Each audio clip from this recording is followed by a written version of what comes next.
6 Minute English from bbclearningenglish.com. Hello, this is 6 Minute English from BBC Learning English. I'm Neil. And I'm Beth. There's a famous English saying, a friend in need is a friend indeed. And it's true. Everyone needs friends to share life's ups and downs. Do you have many friends, Neil? Yes, I have some close friends, but maybe not as many as I'd like. That's interesting because often it's women who have many friends, while men find it harder to maintain strong friendships, especially as they get older. In fact, according to one recent survey, only 27% of British men say they have at least 6 close friends. So, is it true that men find it difficult to make friends? We'll be hearing from Max Dickins, author of a book on male friendship called Billy No Mates. And as usual, we'll be learning some useful new vocabulary as well. But first, I have a question for you. We know that close friends are important, not just for having fun, but for good mental health as well.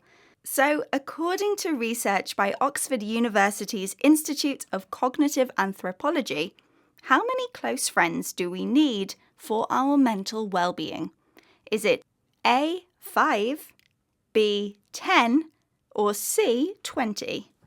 I'll say we need at least 5 close friends. OK, Neil, I'll reveal the answer at the end of the programme. Now, however many friends you have, it's a stereotype that women are better than men at making and keeping close friends. Here's Claudia Hammond outlining the problem for BBC Radio 4 programme All in the Mind. Now, when times are tough, friends are often the people who get us through, who are there to listen, to reassure, maybe to advise us if that's what we want. So why do we sometimes find it hard to make friends, or that the friends we used to have seem to have somehow drifted away? Now, there is an idea that women are much better at maintaining their friendships and that men are more likely to hang out with whoever is around rather than to nurture those relationships. And we were wondering whether this was really true or is that just a stereotype? Claudia uses the phrase times are tough to describe a situation of trouble, unhappiness, or financial difficulty. Friends help us get through these difficult periods of life. The phrasal verb get through has several meanings, but here it means manage to live through an unpleasant period of time. The problem may be that your friends have drifted away, gradually moved further and further away until your connection with them has broken. And it seems that's especially true for men. That's right. When author Max Dickins was getting married, he realised he didn't have any close male friends he could ask to be his best man, the person who helps the groom at a wedding. This led him to write the book Billy No Mates, looking at why he didn't have any close male friends. Here's Claudia Hammond again talking with Max for BBC Radio 4 programme All in the Mind. And Max, it's interesting that you kind of went public on this, if you like. You know, your book is even called Billy No Mates, the very thing that, a lot of us would dread being. It can't have been easy to decide to say this publicly, in a way. No, it's a real double-edged sword being the face of a book called Billy No Mates, I've got to say. But I think, so loneliness doesn't look like me. I'm in my early to mid-30s. I'm pretty outgoing. I'm quick to buy my round. It shouldn't look like me, but increasingly it does. So loneliness isn't just the elderly anymore, it's younger people. Max called his book Billy No Mates, slang for a person with no friends.